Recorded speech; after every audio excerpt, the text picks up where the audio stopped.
In Ephesians chapter 2, if you'd like to turn there with me, I want to begin the sermon. It's a very familiar verse here, but let's turn there.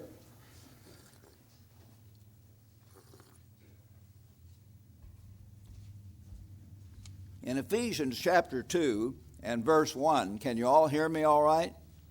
In Ephesians 2 verse 1, Paul tells the Ephesians, and certainly all of us, because God put this here for all of us, and you he made alive who were dead in trespasses and sins, in which you once walked according to the course of this world, according to the prince of the power of the air, the spirit who now works in the sons of disobedience. Satan works. He is busy 24 hours a day. And I'm going to be speaking on our battle with Satan. Our battle with Satan. Because, brethren, he is going to strike. He is striking now, perhaps, in ways we do not fully understand. And he will continue to strike more and more and more powerfully as the months and years go by. He is the prince of this earth's atmosphere. He's in charge of the television programs that we're watching. He guides them. He influences them. He's in charge of the media and the kind of stuff that comes out, and the radio and the internet and the motion picture industry and all the rest of it. He is the prince of the power of this world. He is the great God of this world. And remember, Jesus said near the end of the Gospel of John, the prince of this world is coming and has nothing in me. Nothing. Yet he calls Satan the prince of this world. And Jesus knew, of course, and Satan was on the way to him, perhaps right then through Judas Iscariot, who had possessed Judas by that time. So he is very real, and we have to be aware of that. Over in Ephesians chapter 6, verse 12, beginning in verse 10, Ephesians 6, verse 10, finally, my brethren, be strong. Don't be weak. You're not going to win any kind of battle if you're weak. Be strong in the Lord and in the power of his might. You can't do it of yourself. As Mr. Pyle says, we can only do it through Christ in us. I can do all things through Christ who strengthens me, Paul said, Philippians 4:13. We can only do it that way, as we brought out so many times. But we must constantly remind ourselves of that. We've got to walk with Christ, talk with Christ, let Christ rule our minds. Let Christ rule our thoughts. Let Christ rule our attitudes. So he says, be strong in that power. Put on the whole armor of God. We've got to have that armor that you may be able to stand against the wiles, the machinations, the dirty tricks, the attitudes, the ways that Satan tries to get at us in so many different ways.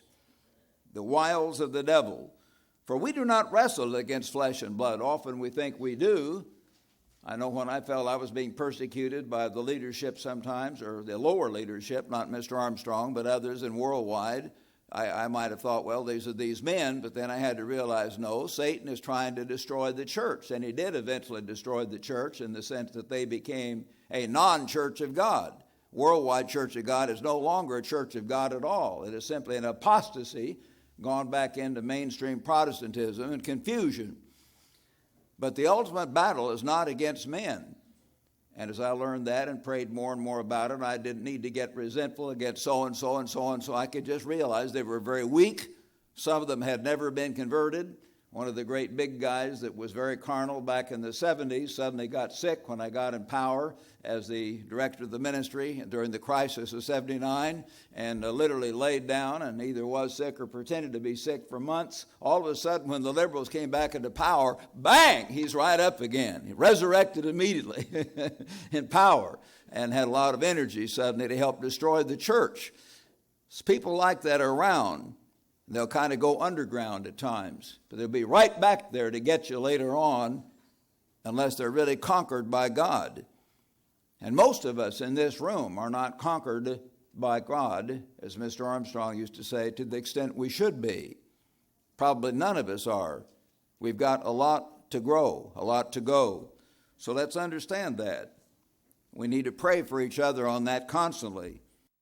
So he tells us here, put on the whole armor. We need armor that you may be able to stand against the devil and his tricks. For we do not wrestle with flesh and blood, but against principalities, high-ranking beings, against the rulers of the darkness of this age, against wicked spirits in high places, as it may be translated.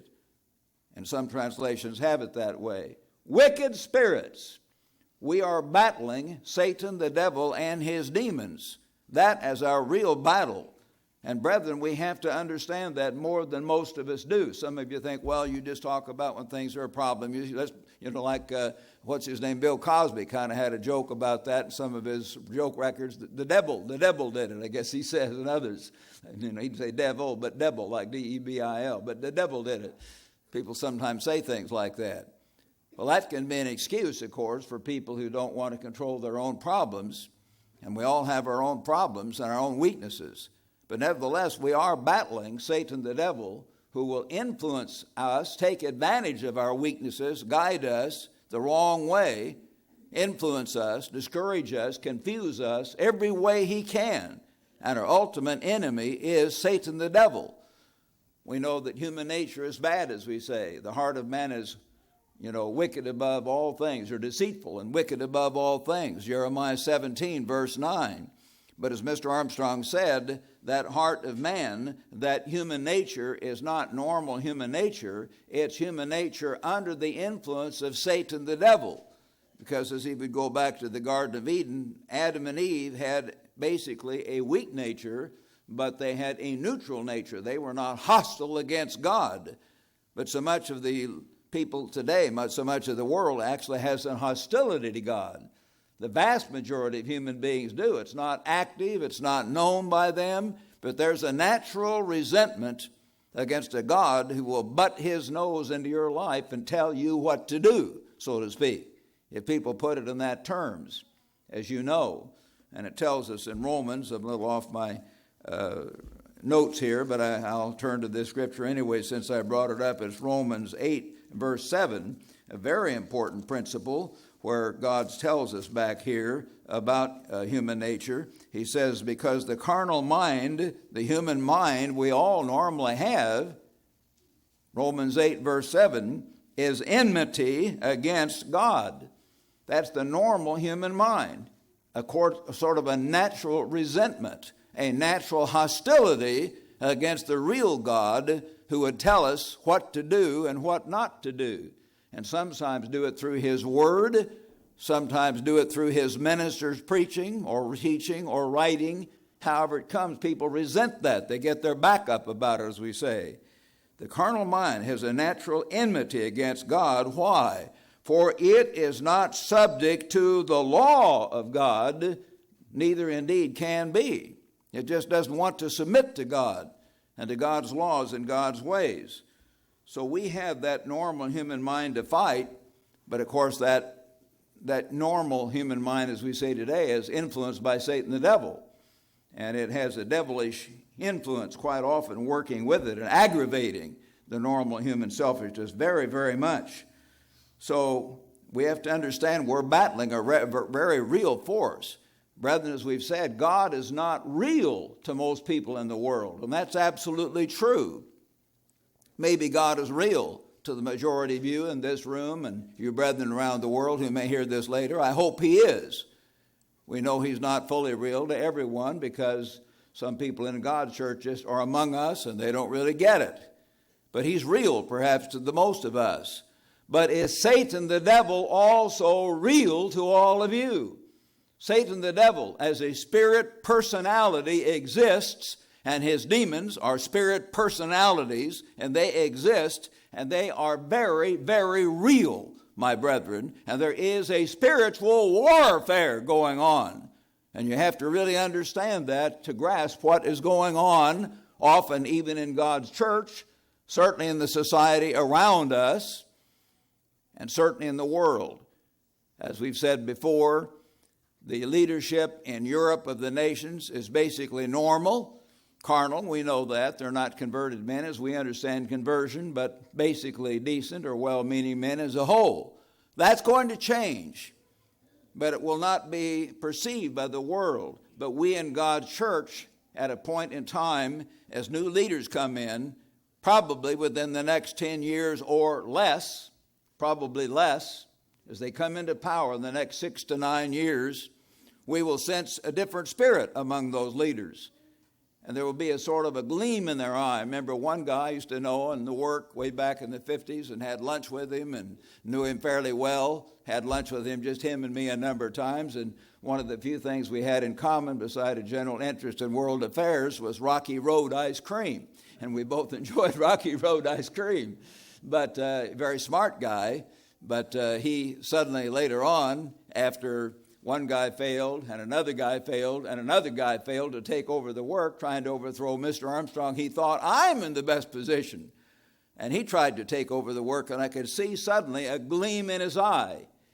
And a whole different spirit came over him. He was going for it. No question. I knew that before most people, not because I'm smarter, I'm not, but because I'd been around more and watched all this stuff before.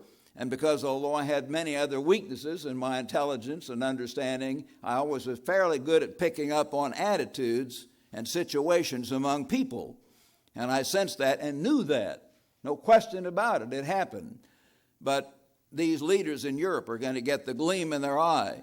And you'll sense that they're going to get in power, and suddenly, they're going to be very friendly, very charming, but things are going to start getting worse. They're going to tighten the screws on us. They're going to tighten the screws on any people who stand up for righteousness. They're going to tighten the screws even on the Protestant evangelicals who oppose the great whore. They're going to do it cleverly, but they'll have laws, they'll have situations, and suddenly anyone who's doing right will be in trouble. He who is righteous will make himself a prey. It tells us back in Isaiah 59. The righteous man will continually be persecuted and harassed, and he'll feel, well, what's going on? He won't know. But those in God's church ought to know there is a spirit warfare going on, and these men who will be influenced by the devil are going to be in charge over there in this beast power that will be arising very, very quickly in the next 10 years or less. And I won't say the final culmination will be in 10 years, but it probably will be, of their arising, and being in power. It's going to be kind of spooky because most people won't get it. Many people, even in God's church, in various branches of God's church, let's say, won't get it. But we, if we're close to God, hopefully will get it, and we will understand a spirit war is going on. And Satan the devil has spirits behind every Gentile nation. He has demons behind every major false religion, by the way, too, and they reflect the spirit, the personality of that demon when you understand it. So we have to understand, and the Satan must become very real to us, and we've got to realize that Satan is very good at confusing people and confusing them about what's going on, so they don't even know it's Satan doing it. They'll blame it on some other person, or they'll blame it on something or someone in God's church. They'll accuse the wrong people. They won't know it's coming from Satan, whatever happens to them, or admit their fault in it, or whatever. We've got to know our enemy. I've told you before how a number of historians have written that General George Patton, Blood and Guts Patton, studied when he was going into the North African campaigns against Erwin Rommel, who was probably the most cagey, outstanding strategist in the entire Second World War, except for perhaps General Douglas MacArthur. He studied Rommel. Rommel was very smart, a top German general. You say, why didn't he win? Well, because the United States became the arsenal of democracy. We had him outnumbered, outgunned, and everything else, finally. But he held on a long time. Very smart man. But Patton studied all the things he could. Where did Rommel go to school in Germany? And during the peacetime, they published that. What military historians did Rommel read? Who were his heroes? He got inside Rommel's mind so he could understand his enemy, you see. And then when these battles, he thought, what did Rommel do before? What did his heroes do? And a similar, what will he do? And then he could figure it out and beat Rommel, which he did on a couple of occasions, not always. Anyway, we've got to know our enemy. That's a very important thing. And you've got to know that your enemy is real. And there are spirit beings right around here who would like to get at you and get at me, and I'm not kidding, they are real. I can be overcome by them. I can. Any one of you can. Any one of our ministers sitting here can. As I've told you before, I can go back and show you the list of the vice presidents. Great big beautiful double spread picture back in 1969. The vice presidents of the Worldwide Church of God. Very impressive envoy, the most beautiful big envoy we ever published, the big college yearbook, which is also telling about the work as well. Where are they? Most of them fell away one way or the other.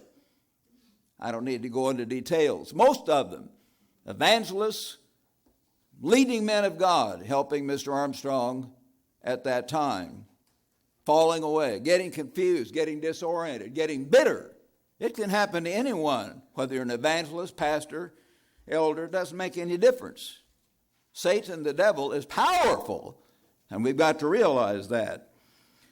So, brethren, we need to know our enemy. Turn with me back to Daniel chapter 10, if you would.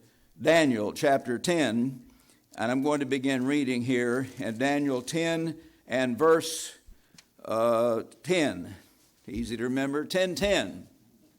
Here Daniel was left alone after a certain vision and was shaken, was weak, and this great angel came to touch him, an archangel, I think. And suddenly he touched me, and which made me tremble on my knees and on the palms of my hands, the spirit being touching him. And he said to me, O Daniel, man greatly beloved.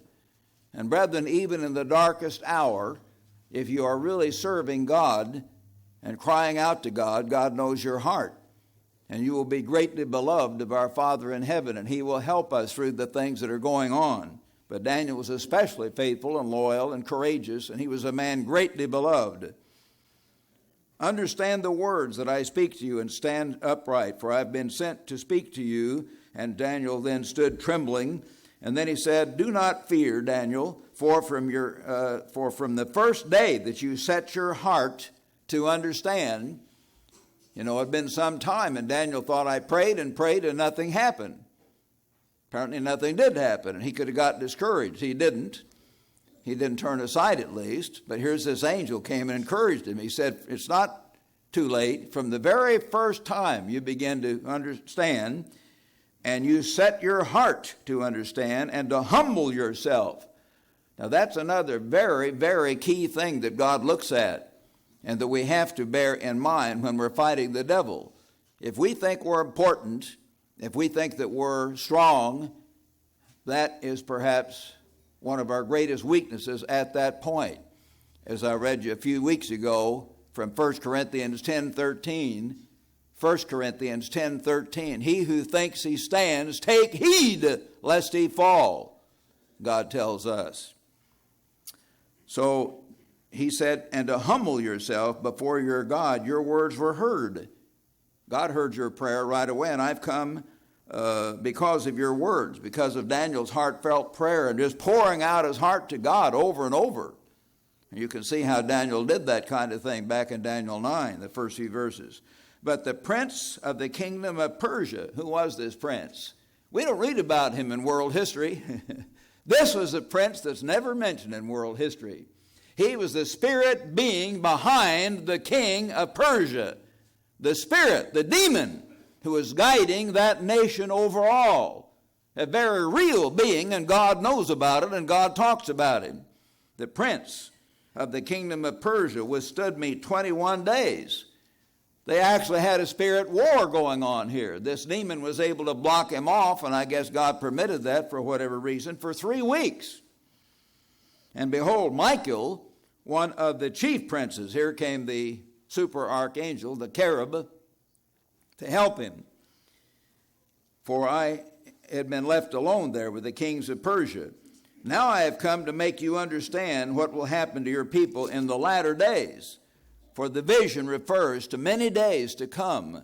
And of course, he was telling him a whole series of things then in chapters 11 and 12. Tremendous things were going to occur, which we've often preached to you.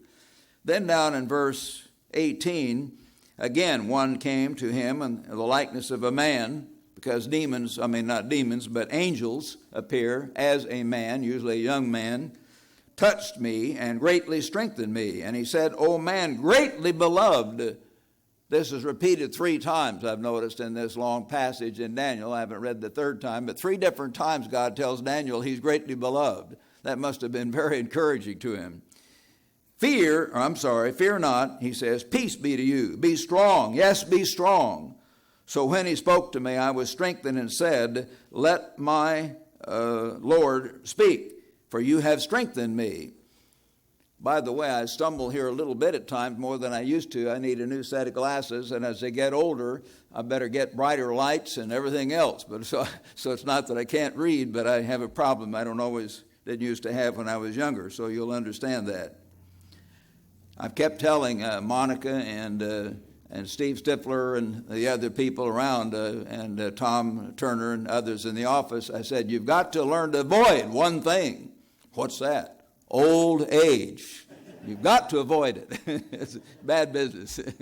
Anyway, then he said, do you know why I've come to you? And now I must return to fight with the prince of Persia. You see, another spirit battle. And when I have gone forth indeed, the prince of Greece. You see, another demon guiding that situation there will come. But I tell you what is noted in the scripture of truth. No one upholds me against these except Michael, your prince. And then he goes on and tells what's going to happen. So God allowed wicked spirits to actually block off this one angel until a super archangel, a cherub, came, one of the 3 cherubs, Michael, Gabriel, and Lucifer. And of course, Lucifer turned aside and became Satan the devil. So one of the 2 remaining faithful cherubs came and backed him up and helped him break through this barrier and get to Daniel and help and encourage him and give him this message. Behind the scenes in Europe, demons are going to guide and influence things. Behind the scenes over in China and India, and perhaps causing sometimes a big misunderstanding or a partial war or something to weaken us if the Chinese try to go across the Taiwan Straits and crush them. And we promise to back that up. But you say, oh, that's all human. Yes. But demons may be there to guide situations in ways we do not understand. And God allows that at times and tells about it in the Bible. Things that we do not understand. A spirit world, spirit armies going on in spiritual battles. And we don't see those armies, but they are very, very real. Turn back to 2 Chronicles, if you would. 2 Chronicles, chapter 18.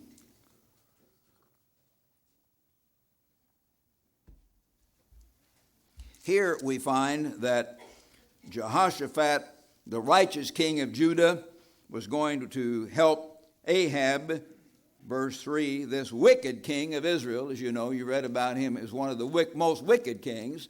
Now God tells us in Proverbs, he said, choose your friends carefully, and he that walks with wise men will be wise. Jehoshaphat didn't do that just because it was the other king here that they used to all be together in one nation. Oh, well, I'll go along with you. That was one mistake Jehoshaphat made right there. He just went off and said, my people is your people, and we'll just hang together regardless. He should not have done that. Big mistake right away. But he got in here, and then these false prophets said, oh, go up and fight these people, and we'll win. But Jehoshaphat said in verse 6, is there not still a prophet of the ever-living one here? Isn't there a prophet of Yahweh, the true God, that we may inquire of him? And so, they asked around, and they said, there's one prophet, Micaiah, the son of Imlah. And Jehoshaphat said, anyway, he always says evil about me. And this other king said, but Jehoshaphat said, don't say that. He knew this was the right prophet, but the other king was putting down this righteous prophet. And then the king of Israel called one of his officers and said, bring Micaiah. He's the one that always said bad things, but he was God's prophet. He was one of the only prophets left of Yahweh, the ever-living one. And so they brought Micaiah, and in verse 12, the messenger who had gone to call Micaiah said to him, now listen to the words of the prophets with one accord, encourage the king. Therefore let your words be like the word of one of them and speak encouragement. All the other ministers say, well, it's easier to keep Sunday, and that's the normal rest day, and why don't you go along? Why don't you learn to fit in? Don't cause trouble. Don't get out of line. You're just sticking your neck out. But here was a true prophet. Micaiah said, as the Eternal lives, whatever my Lord, my God says, that will I speak. He was a true prophet of God.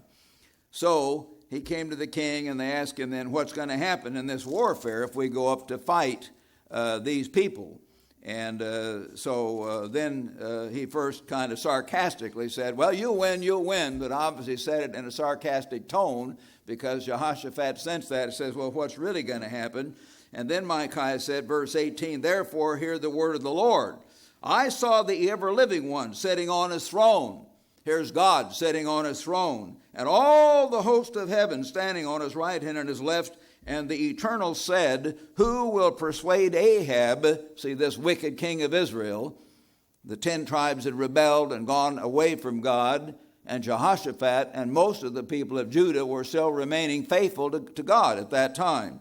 But who's going to persuade this wicked king of Israel, Ahab, to go up that he may fall at Ramoth Gilead? And that was God's will, apparently. And one spoke in this manner, and another spoke in that manner. Then a spirit, probably a demon spirit, I'm sure, because of the advice he gives. But God allowed the demons to come there. Satan the devil, came in the time of Job, and appeared before God. A spirit came forward and said, I will persuade him. And the Eternal said, in what way? So this demon says in verse 21, I will go out and be a lying spirit. And we find elsewhere in the Bible that God's faithful angels do not lie. They keep God's commandments. So this was a demon spirit. I will be a lying spirit in the mouth of all his ministers. We'd say today, all his preachers, all his prophets. Do demons sometimes influence false ministers? Of course they do. We know all the other scriptures on that. They are in charge, ultimately, of this world's religion and this world's atmosphere in every way. I'm going to be a demon spirit and to confuse him through his false preachers. And the Eternal said, you shall persuade him and prevail. Go out and do so. Now, therefore, look, the Eternal has put a lying spirit in the mouth of these prophets. He allowed it to be done, of course, through the devil or through this demon of yours. And the Eternal had declared disaster against you. So that's what Micaiah warned Jehoshaphat about. But it's interesting, we find here one of the very few places in the Bible where a conference, an encounter in heaven is described, and spirit beings are there, and they're having a conference, and here is Christ saying, God the Father, or maybe Christ the Son, they're together. The Word was perhaps saying this, what do we do, and what's the best way, and getting some advice, and so on. And they had a conference and decided, we'll do it this way. We'll let this demon go out and confuse Ahab, because the whole nation was going wrong anyway, and it was time for God to punish them. But it was done through this false spirit. Demon spirits influencing nations. Demon spirits influencing warfare. Demon spirits influencing people in the highest places. Demon spirits influencing any one of God's people. You see, the devil and his demons don't have to spend a tremendous lot of energy on the people who are already worshiping idols of Buddha over somewhere, or all these other religions around the world. They're already under Satan's influence. He will tend to zero in on the ones who are in training now, right now, in training to replace him and his demons ruling this world. So if he can get at us, get at God's people, upset them, confuse them, turn them against one another, do anything he can to destroy the church of God, the people of God, the work of God, he will do that. That is his plan. That is his purpose. That is his strategy. And we've got to realize that. And we've got to realize the very real enemy that we're facing right now today and will continue to face. So we've got to constantly be praying for one another, because any one of us can fall prey to that. Any one of us. And that's an important thing to understand. In this age above all others, brethren, as far as I can know, certainly above most other ages, Satan will attack, and he will increase his attacks on the true church of God. Why? Because we're near the time of the end. We're near the time when he's going to be kicked out, where he's enraged, as we read it a little bit later, and turns against God and God's people and God's church. This time, Satan's attacks will come to their apex. Turn now to Revelation chapter 12, and we'll see that. Revelation chapter 12.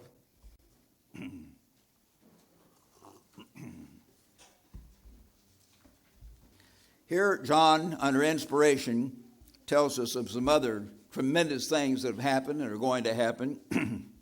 Now, a great sign appeared in heaven. It describes the woman, ancient Israel, bringing forth the Messiah, as you see. And it describes another sign, a great fiery red dragon, having 7 heads and 10 horns.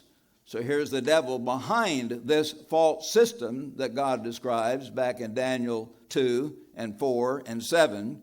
So the devil is behind that. And his tail drew 1/3 of the stars of heaven.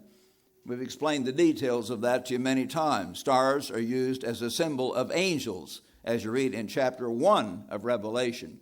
So he drew 1/3 of the angels, this great dragon, who's identified in verse 9 as Satan the devil.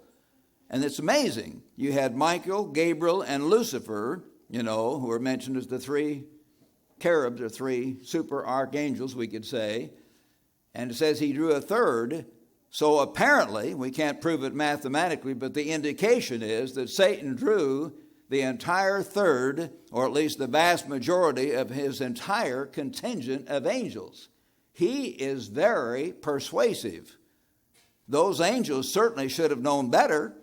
They're bigger and stronger and more powerful and intelligent than we human beings are. He got them. He took the whole bunch and turned them against God and made them become demons. What a powerful enemy we have.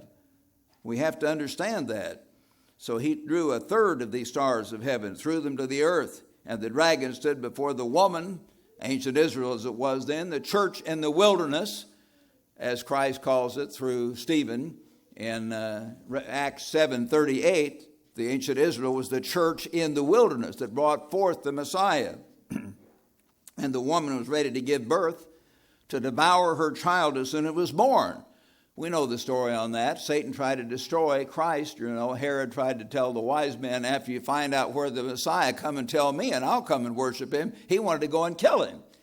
And you know the rest of the story, as we say. From the very beginning, Satan tried to destroy Christ. And then he started to destroy Christ's church and almost did during the time of the apostles. And right after the apostles, he did wipe out the vast majority by either killing them or causing them to be confused and disoriented and go into what became the Catholic Church. Horrible times back there where people were impaled on stakes, tortured, thrown to wild animals, all kinds of things we've never had to face. Never had to face things like that. Anyway, and she bore a male child. Christ came, born of Israel, who was to rule all nations with a rod of iron. That tells who that child was, the coming Messiah. And her child then, it jumps ahead from his birth to his death, 33 and a half years later, was caught up to God and his throne. Then it jumps ahead a few hundred years during the Dark Ages, where then the woman fled into the wilderness where she had a place prepared by God. And they had to hide the church of God in various places in the Alps and the mountains of Europe from the great false church who was going to wipe them out, persecute them, kill them, torture them. Then verse 6, the woman fled into the wilderness where she has a place prepared by God that they should feed her there 1,260 years. And of course we know how that was, a year for a day. So from that period of time they had 1,260 years of hiding out. And from 554 to 1814 till Napoleon came, or had his demise, and then you have suddenly the Protestant Reformation beginning to come to the fore, and a great deal more safety from then on. And war broke out in heaven. Now what is this? This earlier verse 6, tells us about what happened in the Middle Ages. This verse 7, you skip ahead several hundred more years, another war. He's just described the other war, when the woman had to flee. Now he comes to the final war of Satan. War broke out in heaven. Michael, you see, one of the 3 cherubs, super archangels, and his angels fought against the devil, and the devil fought against them. but they did not prevail, nor was a place found for them in heaven any longer. Satan and his angels were cast back to earth at that point. They couldn't stay up in heaven. So the great dragon was cast out, that serpent of old called the devil and Satan. Notice what it says. He's called the devil and Satan, of course, the serpent, who deceives the whole world. It's not some minor thing. Every single last human being is deceived at one time or the other, except Jesus Christ, who is the exception. Every last single human being has no doubt at one time or the other been deceived until God calls them. God deals with them. God begins to open their mind. And then they become what? The little flock. In fact, the tiny flock compared to our 6.3 billion people on earth. The very, very little flock. But the rest of the world are not deliberately evil. They're not a bunch of demons out there, but they're just under the general influence of the spirit being who says, well, God is not fair, and we don't agree with God, and we want to have fun, and we want to do our own thing, and this old thing of laws and rules and some harsh old God, and they're taught all this stuff to confuse them. And it's implied by the put-down movies, making the preacher often in this film, the jackass. They employed the jackass formula, as you know, they call it. They use that term, as I've said, I read it. They use that term in Hollywood, in the movies and in the television productions. They make a righteous man, or they make some man that's a little old-fashioned or won't go along with the latest fad of homosexuality or gay marriage or stuff like that. Then he becomes the jackass. They make him stumble over himself. He'll literally slip on a banana peel and fall. He'll say the wrong thing, do dumb thing, act kind of stupid. They can do that real cleverly. And so they employ that humor, put-down humor. And then they have other techniques, of course. And the whole world then is influenced then by the wrong kind of music, telling you, in a sense, giving the kids the idea that they're supposed to shout and scream, a kind of a demonic thing coming out of their throats, and these powerful amplified guitars that sort of send out an attitude of rebellion and frustration. The demons trying to break out of their cage, so to speak. And you can sense that spirit coming out a lot of the modern music. Not all of it at all. I'm just saying a lot of it's there. And I hope you young people hearing this can begin to understand that. There are moods behind music. And some of the moods of the old-fashioned music don't seem as exciting to the young people. During the time I grew up, America was basically a positive nation, still carnal, but we used to have just literally scores and scores of beautiful songs that were the popular songs. I'm looking over a four-leaf clover, happy, positive, and, all the things you are and how beautiful you are, and the love songs were positive, and just one song after the other. I'd better not sing anymore. I'll drive you away. But anyway, I could just go on and on if I haven't written these things out here, but use the different positive words they had, and in the songs back then. And later, Elvis came along, Elvis the Pelvis, and we call him, and he wiggled his hips, and he began to be suggestive and had kind of a jaunty, kind of an independent, well, I'll do a thing kind of an attitude. And that wasn't horrible, but it was not ideal. It began to set the stage. And then pretty soon the Beatles came along from England, and they'd grown up in the slums of Liverpool, and they began to yell and scream. Just yell and scream. And then others got even worse. And then you got into acid rock and all this kind of stuff, and these people that have their colored hair and spikes coming out, literally trying to look like Satan the devil, and being influenced directly by Satan the devil in that, and that is the attitude that's beginning to permeate our youth. And they can't realize that progression. I can, because the youth that I had from the time I was 10 to 25 was 1940 to 1955, let's say, when I was 25 years old. And they had nothing like that back then. It began to come in the late 50s and even more in the 60s. It began to change our whole attitude. And the people that let their children listen to that kind of music all the time and let their people go to the movies all the time and watch stuff on TV all the time, as it got worse and worse and worse, the devil, through his broadcasting system, Satan the devil, SBS, Satan's broadcasting system, began to have those attitudes put in their minds over and over, an attitude of doing their own thing, a spirit of rebellion, and so on. And it hurt them terribly.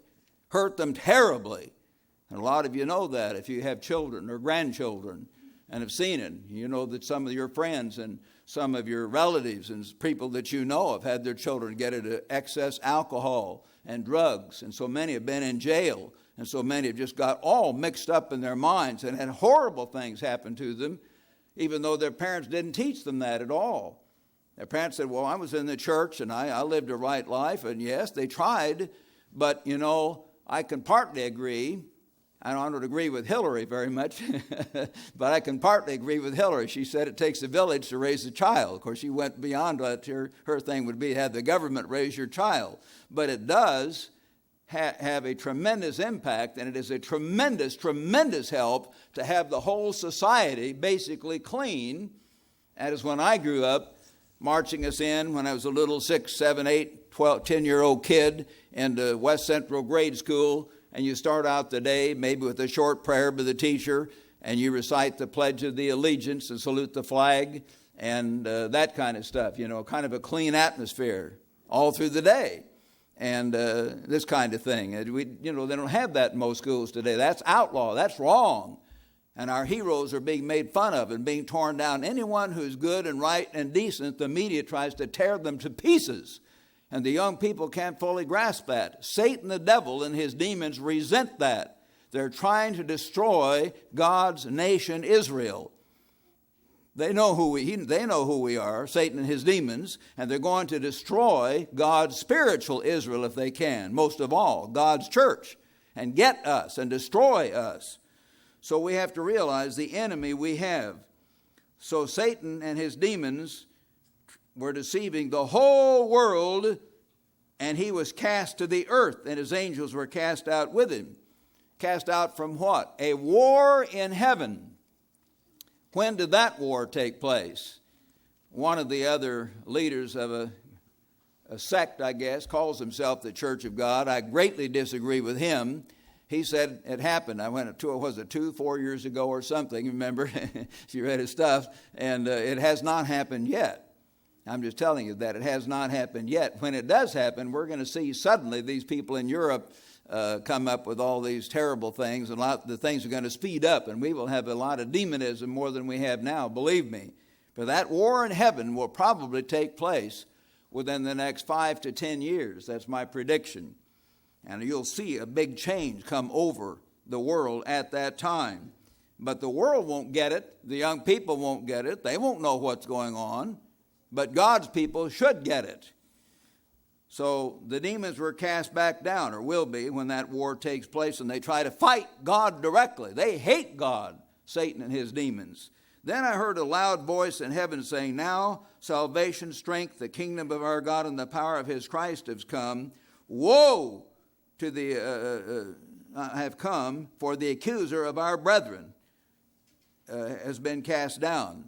The accuser of our brethren, who accused them day and night, has been cast down. Satan, the devil, accuses God's people before God's throne day and night. He tries to even disorient God, if he could, and accuse God's people. And he will often get us accusing one another. And, of course, we've got to realize that. When people are worldly, or they want their own way in many cases, and because of worldliness or just because of power, hungriness, or vanity or whatever, then they will begin to accuse others in the church, and Satan can get you accusing not the bad guys but the good guys, and each one of you has to be close enough to God to understand that, where is God's working and what is going on here. And that requires, of course, a certain amount of spiritual discernment. Satan can easily manipulate your mind, and he can do this so that you will become confused and bitter against God, or you will become confused and bitter against the church or the ministers who are preaching the truth, and so on. I always remember a man that was in another area, and he was a big shot. I could mention names, of course. I just don't like to do that. Some of these people are still alive, but he was a big shot and had a lot of power. And all of a sudden, that power began to be taken away from him in this area. And he began to be bitter and made little cutting remarks about Mr. Armstrong and those guys in Pasadena and so forth. This was outside of Pasadena. And he became increasingly bitter. I warned him for 3 times at least. I said, don't hang around these other guys. They are misleading you. They're going to hurt you. Please try to spend more time with so-and-so and so-and-so. And he did not do that. He let these other guys who were very unbalanced, and he became more and more unbalanced, and finally turned against Mr. Armstrong, turned against the truth, turned against everything, because he was demoted and he had his power taken away from him. Was his power taken away from him for wonderful, good, godly reasons? No. I agree with that. Some people under Mr. Armstrong wanted his power destroyed and his power base destroyed so that they could do certain things with the money, and so they could do other things that they wanted to do. But did God allow it? Yes. Was it a test for this man? Yes. Did he pass the test? No. You see, he couldn't look beyond the few guys below Mr. Armstrong who were wanting to get rid of him for the wrong reason. But on the other hand, he himself was not close to God. On the other hand, he himself was very weak. And as I came to know him better and better, I came to realize that deeply, and I don't need to dwell on that. It became very, very obvious to me, as it did to others. Tremendous vanity, tremendous self-image. What happens if your self-image is shattered sometime? You've got to let it be broken. And I've had to let it be broken when I've had big offices and they were taken away and I was sent off. I could become very, very bitter. I don't want to dwell on my experience. It sounds like I'm bragging, because I didn't handle every situation perfectly at all. But at least I didn't get bitter. This man did get bitter. And I tried to help him even after that. And one of the last dinners that my wife fixed for guests before she died, my first wife, was having him and another man over and trying to help him and talk to him and reason him out of this bitterness. But we weren't able to do that. So he turned completely, totally away from the truth and is off in Nowheresville now, not with any one of the branches, you'd say, of God's church, as far as I know, but just off with some little more or less himself and whatever. It's a terrible thing. Turned to a completely different religion, different ideas about God. Turned away from God's law, everything he formerly taught. Why? His self-image was shattered. He was not able to take that, you see. And so we have to realize Satan used this, allowed this to destroy him, even though he could see there were immediate problems around him. But beyond those problems around him, he forgot. He got his eyes off the big picture. He forgot that Mr. Herbert Armstrong was still alive. Mr. Armstrong was still preaching the truth. A number of the rest of us were still alive, as you can see, and we were still preaching the truth, and the work was being done. The work of God and the commandments of God and the way of God was going out all over the world. All over the world. And he couldn't get in his mind the big picture. He just saw the immediate thing. Well, someone under Mr. Armstrong got me and I can't take it. My self-image is shattered. Now, what if he had said, okay, I'll take it. God, my life is your life. I gave it to you at baptism. At baptism, I buried the old self. I'm nothing, less than nothing in vanity. Whatever you allow to happen is good. I'm still your servant, no matter what. Like Job did. You know, his enemies accused Job, but he wasn't perfect. He had this self-righteous attitude for a while. My righteousness I maintain, Job said. But in the end, he says, I'm dust and ashes. I'm nothing. And finally came to the realization of how weak he was and was willing to learn the lesson. And then God gave him back double what he'd had before. This man was not able to learn that lesson, to go through that, at least at this time. I hope he will. But those things have happened. I could cite several accounts like that. I'm just giving you one, and just so you can understand. Yes, Satan can get at us in many different ways and get us to accusing one another. So that's a very important thing to understand. So even though there are local problems, we've got to keep our mind on the big picture and where Christ is still working and know that Christ is still in charge. But this man's pride was hurt. And you know the Proverbs say 2 or 3 times directly, not the exact words, but almost those exact words, pride goes before a fall. If you think I'm important and I've been important and they can't do this to me, and God sees that attitude, maybe that's the first thing he'll allow to happen to you. To help you, not to hurt you, to help you. Because none of us is a big shot. And we all have to realize that and deeply understand that. So let's try to understand it. Now, brethren, there are 3 key ways that Satan will try to get at us. And there are others, 3 key ways, and there's certainly many other ways as well. I just want to give you a picture here to try to help you to know what to do about it in general, and it's important. First of all, he will try to make you think that God is unfair, and he does that especially to our young people. They begin to think that God's way is not fun, or this or that. God won't let me just have fun or drink too much or go out here and there on Friday night or do what I want to do or marry who I want to marry or whatever. Then other people, when God allows, when he rebukes and chastens you like he does every son he loves, then you'll say God is not fair. And various things where that will come up. Remember Genesis chapter 3 tells about the serpent, and he came to the woman Eve, Genesis chapter 3 verse 1. Has God indeed said you'll not eat of every tree? What's wrong with God? He doesn't let you eat of everything, And she says, well, we may eat of the fruit of the trees, but this one tree, he says, you'll not touch it lest you die.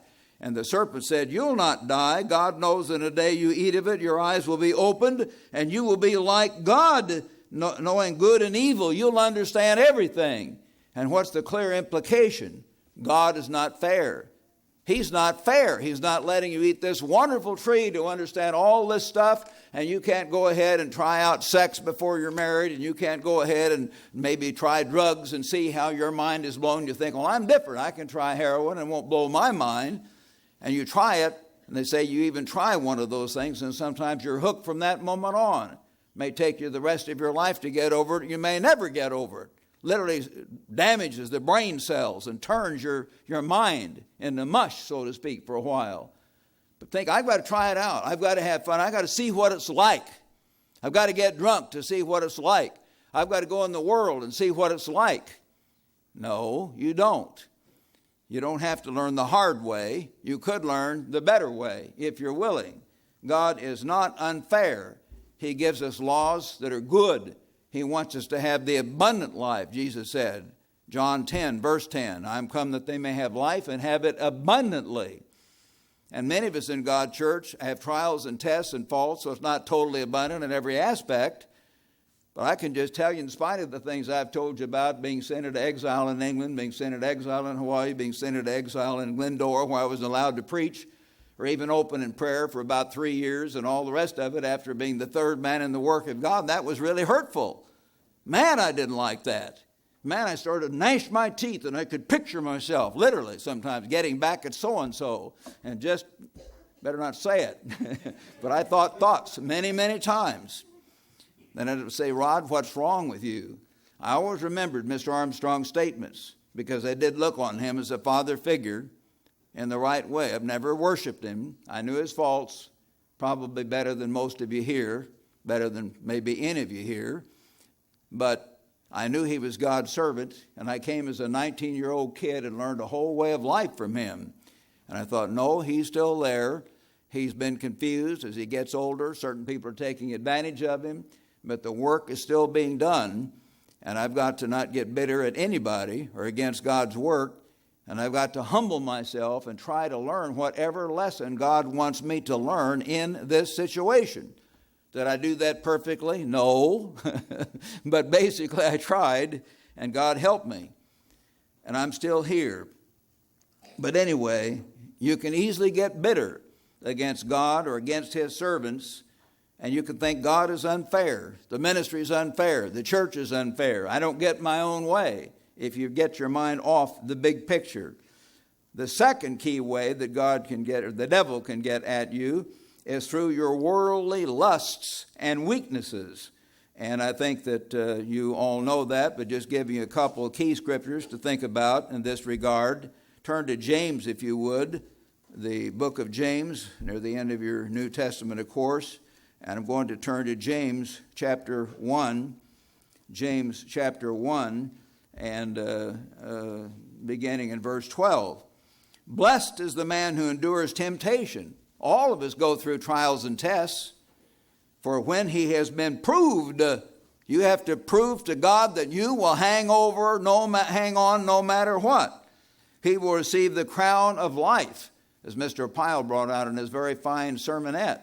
We have a crown waiting for us. Don't let any man take your crown, whether he takes your job away, or where he does this, or where he allows you or stirs you to become bitter, or whatever it is, in whatever way. Don't let humans or Satan working through humans, or humans even being guided by God to deal with you, but don't let that take away your crown. Don't let it happen.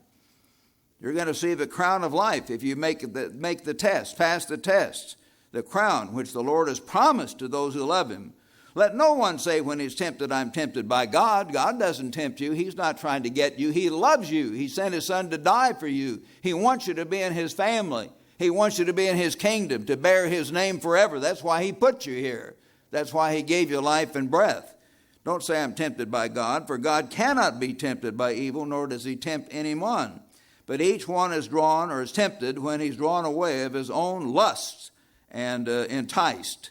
And then when his desire has conceived, it gives birth to sin. He allows it to go around in his mind. Well, I look at this pretty girl, and then I'm going to do this and do that, or this man made me mad, and I'll punch him out. And you go through, if I find him in the elevator, he'd better watch out, or where, a dark alley, I'll get him when the time comes. And you let this thing go around in your mind over and over again. I've wrestled with that, I understand.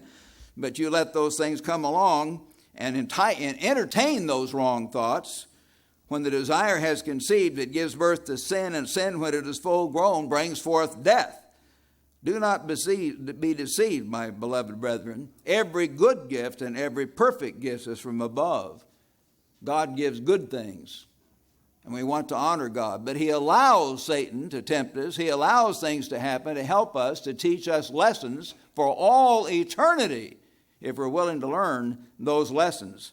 And one thing we need to understand in this regard, think about it, Satan will try to find your weakest link, and he will go after that. If your weakness is alcohol, he will try to get you on that. If your weakness is sex, he will try to get you on some aspect of illicit sex that is your weakness, and get you stirred up and put a temptation right in front of you. You see, on that kind of thing. We finally had a rule where ministers were not to visit women alone, ever, as you know, because that is a temptation sometimes. And I remember we didn't have that rule, and I was up in Portland, Oregon as a young man, and very virile at that time, and just 22 years old, and visiting this woman, and she wanted to be anointed.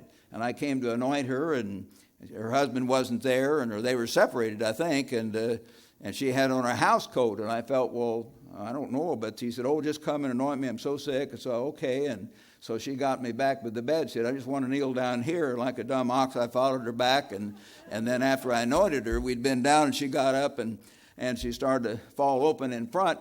And I thought, I said, I'm really busy. I'm getting out of here. And I did. God says, flee fornication. And I didn't run to the door, but I walked swiftly, just got out of there and slammed the door.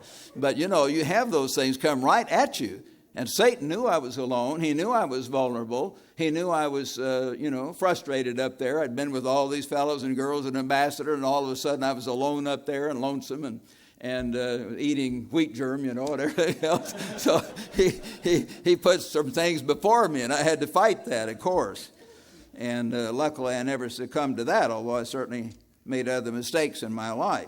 But anyway, he will get after you for liquor. He will get after you if your weakness is sex. He will get after you if your weakness is drugs. He will get after you if he finds you just like people and you want to hang around with friends that are just exciting. I remember one of my older sons used to hang around with people, and I think Gerald even mentioned that his companions were very grungy, and there's one guy especially that turned out okay later, but he was really grungy, and I thought, oh my, why are you hanging around with this guy? But you know, when you're a teenager, one of my best friends back when I was growing up, I think I've told you about him, was named Donald. But we didn't call him Donald Duck, you know, we called him Ducky.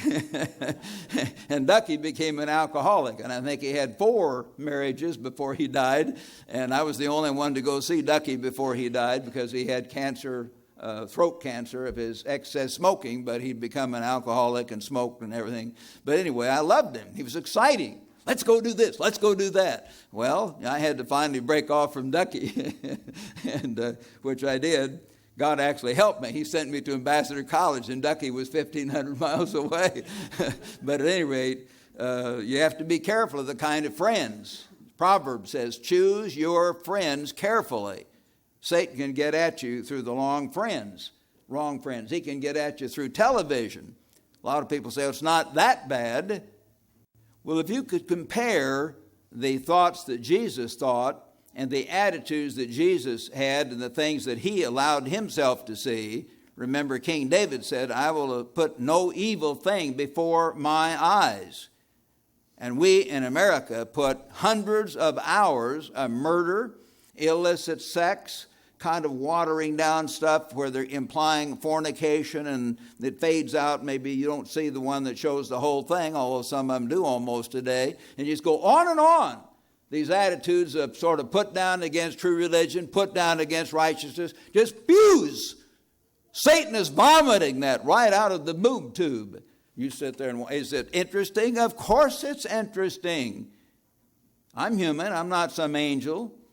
Sure, it's interesting if I allow myself to get hooked on that, on this stuff that comes out of the internet nowadays, where men can see and young boys can flip the right button and see completely naked women with other women and all this kind of stuff writhing around. Isn't that exciting? God made half the human beings on earth women.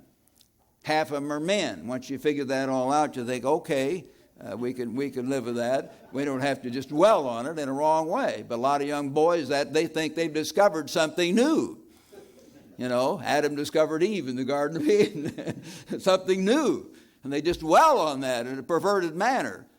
So you have to stay away from too much television, too many movies, the wrong movies. You have to stay away from too much interest in worldly things or just the desire to make more money, get ahead, build my business bigger.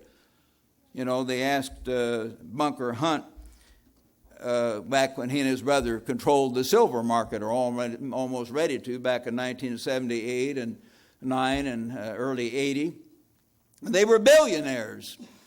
And he kept getting more and more money. And he said, well, why do you want to keep getting more money? You can't spend it all. And he says, I know that. But he says, that's how we keep score. The more money we have, well, we're bigger than, it's fun. See, it's a big monopoly. But when they're doing that, they cut corners. They cheat other people. Their mind's on that. That becomes their God, and so on. They have another God before the true God. So don't let anything like that come between you and the true God. Satan can use that very easily. In 1 John 2, if you would turn there, just back toward the book of Revelation now, 1 John chapter 2 and verse 15, God tells us through the beloved disciple, do not love the world or the things in the world. Don't do that. I know the world's exciting, interesting things and nightclubs and beautiful women and whatever there is. Very exciting.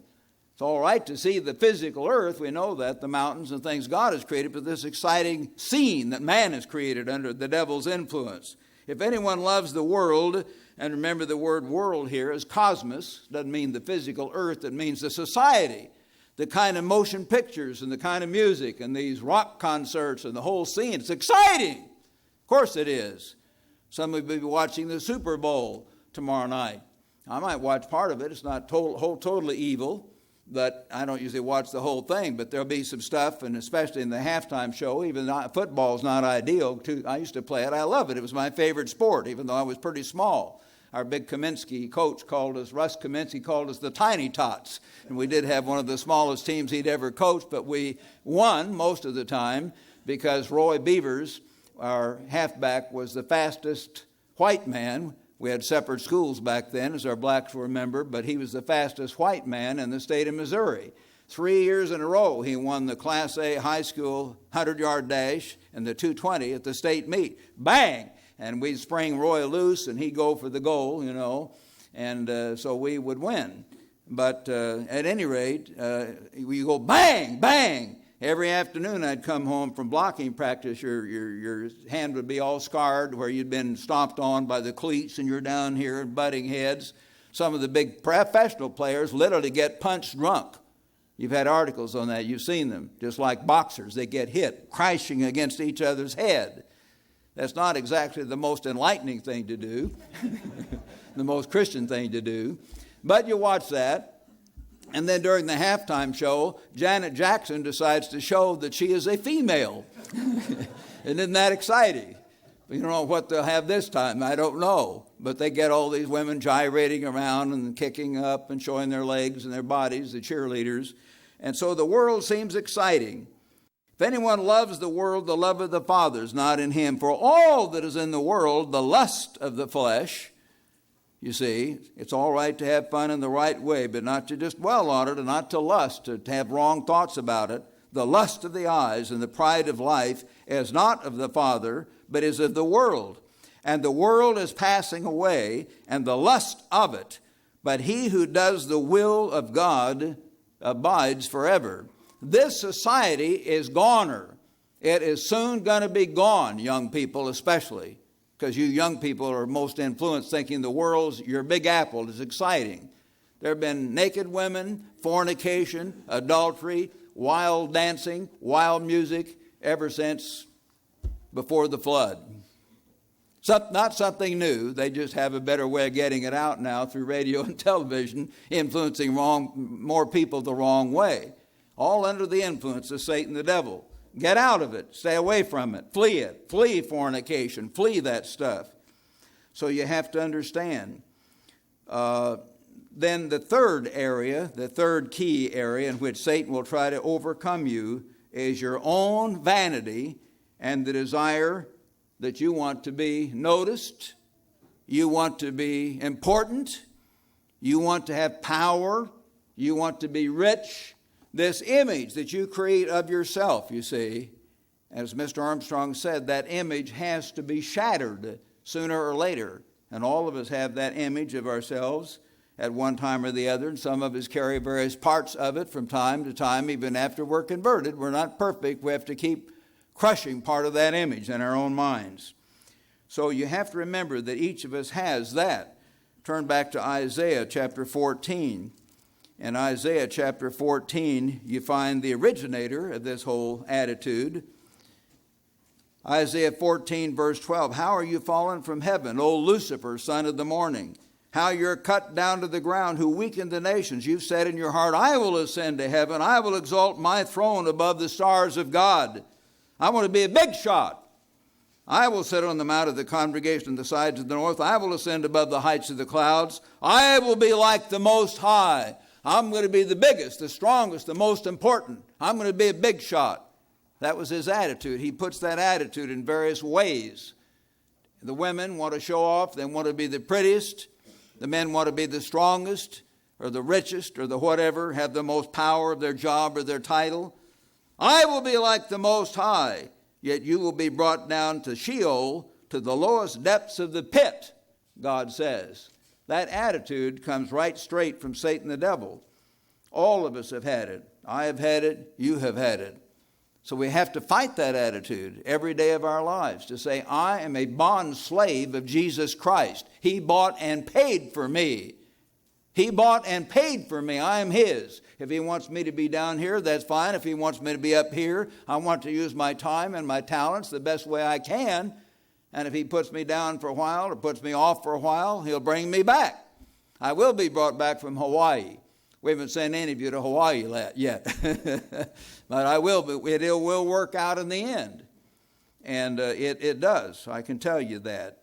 So let's understand. We've got to submit to God and put our faith and trust in Him and get rid of that self-image and that pride Pride goes before a fall, always. Pride, the self-will, the self-image. Turn to 1 Peter, brethren. Turn to 1 Peter now in your New Testament. And I want to read here, if I can find my marker. 1 Peter chapter 5, verse 1. The elders who are among you I exhort, whom a fellow elder and a witness of the sufferings of Christ. When they saw Christ writhing on the cross, and he cried out, my God, why have you forsaken me? And the blood then spurted out. When that spear was jammed in his side, it had a great effect on them. And then when he resurrected from the dead, they never forgot that. It gave them a sense of humility, a sense of worship and adoration, perhaps beyond what any of us have. Shepherd the flock of God. Don't be a big shot. Be a shepherd. Be a servant. The flock of God, serving as overseers, not by constraint, but willingly, not for dishonest gain, but eagerly, not as being lords. Don't be a big shot over God's people, trying to catch them, trying to overly correct them or manage them or lord it over them in any way, but being examples of love, of service, of kindness, of patience, the best way you can. If there's some bad guy causing trouble or division, yes, you have to deal with that to protect the flock as a whole. But as best you can, do it that way, he tells us. And when the chief shepherd appears, you will receive the crown of glory, which does not fade away, an everlasting crown. Likewise, you younger people, you newer people in the church, whoever, submit yourselves to your elders. All of us should do that. Yes, all of you be submissive to one another and be clothed with humility. That's perhaps the hardest thing of all, to be clothed with humility. No one of us is clothed with humility all day long, every day, the way Jesus Christ was, thinking hour by hour and minute by minute, I'm here as God's servant. How can I help, teach, bless, heal, encourage, protect, strengthen, and give myself to these people as their servant? That should be our attitude. Clothed with humility. For God resists the proud, those who get their feelings hurt, those who throw fits when they don't get their way. God resists the proud, and he sure does, brethren. He doesn't like that attitude at all, but gives grace to the humble. Therefore, humble yourselves under the mighty hand of God. You've got to do that, or you will never, ever be in the kingdom of God. Humble yourselves under the mighty hand of God, that he, let him do it, that he may exalt you in due time, casting all your cares upon him, for he cares for you. He cares for each one of us. He died for us. He wants us to learn every lesson so we can be humble, so we can submit to him, so we can submit to one another throughout all eternity and not have this self-will. I want what I want when I want it. And if I don't get it, I'll rebel against God or against God's ministers or God's work, or later like Satan against God himself. So he's got to be sure we learn that lesson. Be sober, be vigilant, be alert all the time against your real enemy. And remember, your real enemy is very, very real, and it's not other people. It's Satan, the devil, and his demons. That is your real enemy, your ultimate enemy. Because your adversary, the devil, walks around like a roaring lion, seeking whom he may devour. He wants to destroy me. He will try to get at me in various ways. He will try to get at you, and we have to fight it, sometimes with tears in our eyes. Help me, O God, as I have this feeling of lust or vanity or whatever come over me. Resist him. You've got to fight. You must battle Satan. Resist him, steadfast in the faith, knowing that the same sufferings are experienced by your brotherhood in the world. But may the God of all grace, who called us into, as I've said, the Greek word here is not to, but ice, into. He's not just called us up to the foot of the mountain to see it up there. He's called us into his eternal glory, that we will share that glory. Boy, we have a wonderful reward to look to once we learn our lessons, each of us. So he's called us into his eternal glory by Jesus Christ. Then what? After you have suffered a while. In Peter's last letter, that's what he says. He knows, after you have suffered a while. Perfect, establish, strengthen, and settle you. To him be the glory and dominion forever and ever. Amen. So, brethren, be sure you know your enemy. Be sure you're aware of your real enemy, how real he is and how real his demons are. The spirit world around you, you've got to resist all the time. Prepare for your real battle, which is just ahead and which will be a continuing battle as long as we're in the human flesh. Prepare for that. Understand that. Fight the good fight of faith with all your heart. And pray unceasingly for one another. Because if you're not being tempted right now, perhaps your brother is. Each one of us is vulnerable. I'm vulnerable. You're vulnerable. Forgive each other. Help each other. Encourage each other. Have mercy on each other. Love each other. Pray for each other that we can win that battle.